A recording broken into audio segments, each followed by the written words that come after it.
Welcome back, YouTube. So in today's video, we're going to talk about a very unique signal here that we have that hasn't happened in almost a year.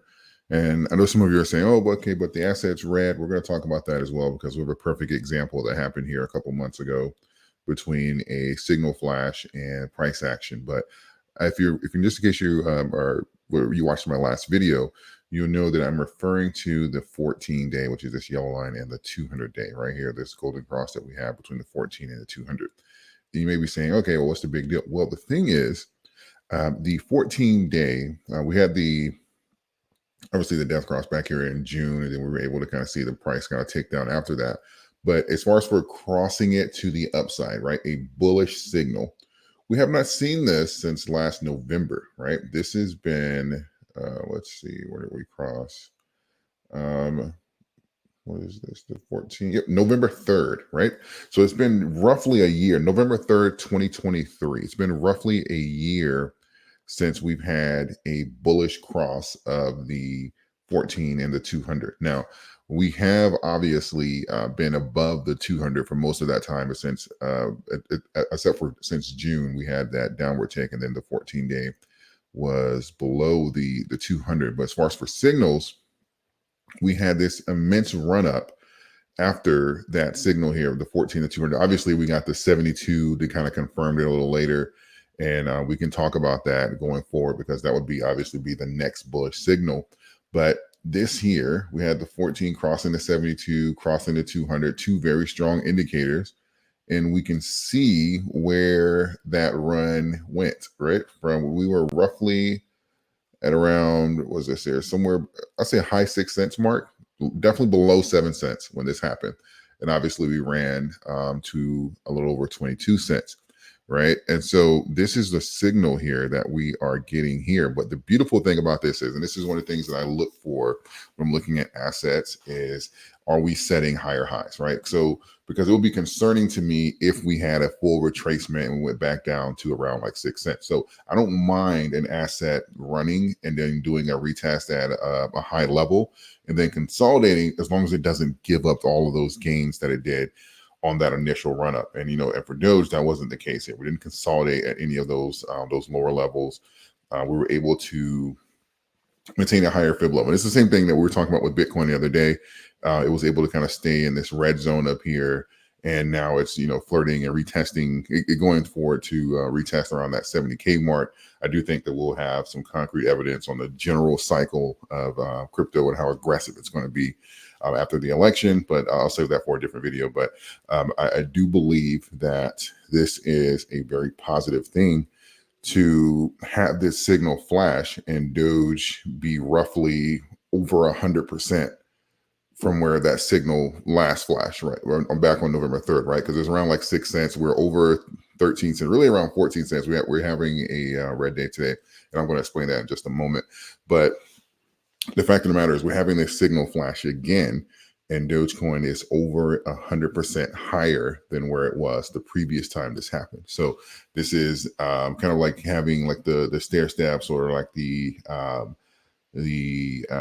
if you want to use like a rocket analogy, you can say, okay, how high will the rock go if you're going to throw it off of the ground versus if you're going to throw it off of while you're standing on top of the Empire State Building or something like that, or just a higher point, right? It doesn't have to be that dramatic, but a higher point is the fact that you are going to reap the benefits of starting from a higher level versus a lower level, and that can ultimately give you a better shot at testing some of those higher levels and going ultimately higher. And certainly putting us in a great spot to test that 22 cents mark and go higher. So I'm looking forward to that. So I know some of you are going to say, well, the candle's red here. Does this mean that we're going to have a big retracement? How come we're having this golden cross you speak of, and we're having the 14 cross to 200, and it's supposed to be a positive thing, and the asset's red? Well, first off, the signal flash is not necessarily something that is of immediate gratification, right? Just because you get a signal flash, it does not necessarily mean that, okay, from this point on, it's going to run. This is a longer term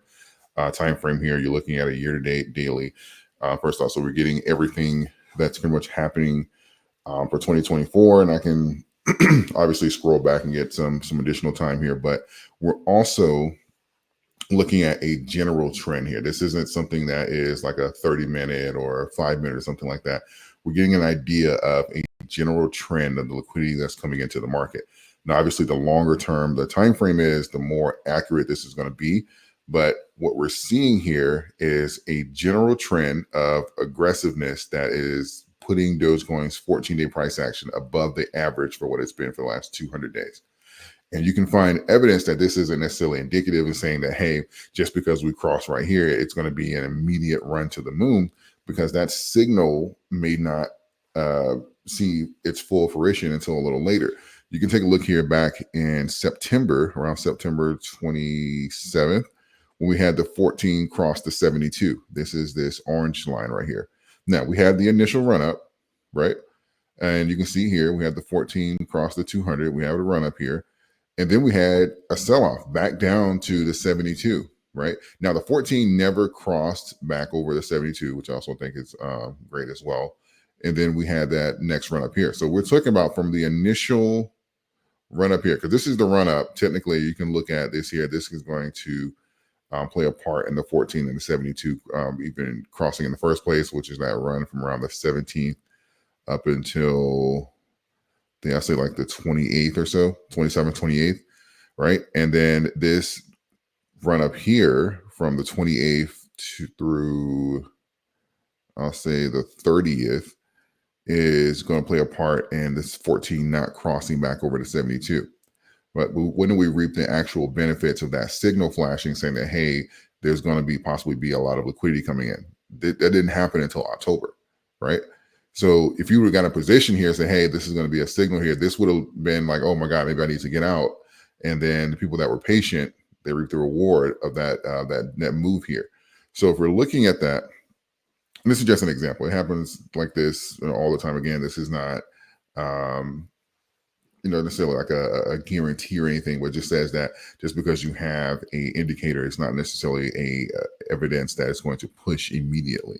So even when you have this here, we're getting the signal flash here, right? And we know based off of, we can take a comparison here between the last time this happened between the 14 and 72, or even when we had that the last time this happened roughly a year ago. These were both bullish indicators of what was to come, right? And it's not necessarily a time frame. So I like to address that, because sometimes people look at things and they say, hey, it's been 2 days. Where's the run? Sometimes it takes a little longer than that. It's a signal flash. It's letting you know the general trend here.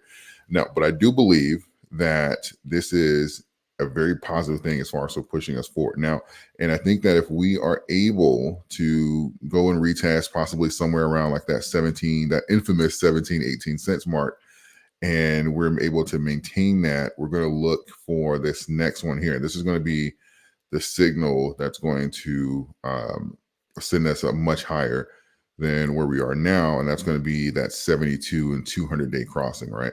And we're at perfect levels to maintain this. Again, it doesn't necessarily have to be a God candle to the upside, but you'll see the convergence and the divergence here between these two. You'll see the 200-day was starting to inch down because of where we were consolidating at, but you'll see the 72 curving up.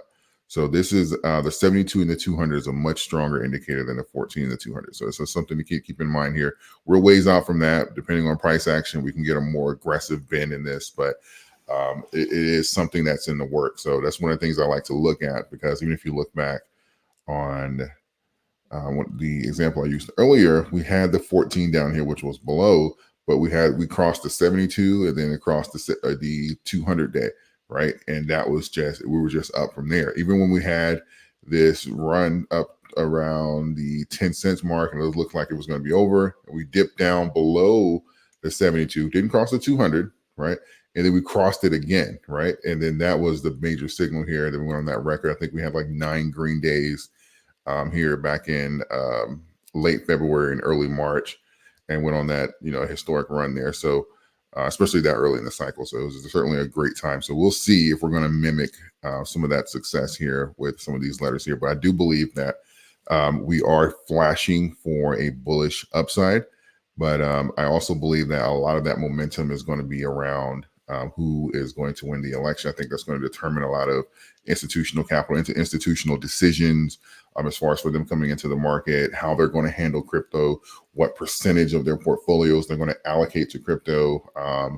different revenues as far as for building and exploration with crypto. I think all of that's going to be tied into who wins the election. So just kind of keep that in mind here. I do believe that as polls and things like that start to come out and you start to kind of get an idea that can influence some price action, you may start to see some pricing in or people taking positions early based off of anticipated results. So just kind of keep that in mind here. That, again, this is a signal flash, but I do believe that we can see some volatility as we get closer to the elections based off of what the polls are saying. So overall, I'm very excited for this here. Again, it's been almost a year. Looking forward to the 72 to 200 to seeing how this plays out, because I do believe that's going to put us on a trajectory here, especially for like December, January. I think that's going to be a great setup for us. And we'll have some conclusive answers here roughly in the next couple of weeks about who the president's going to be. So I think that's going to have the potential to give us a great boost as well. So as always, I'll provide you guys updates as I see them. If you found any value in this video, please consider subscribing to the channel. I appreciate all of you guys. Thank you. And I will see you guys in the next one.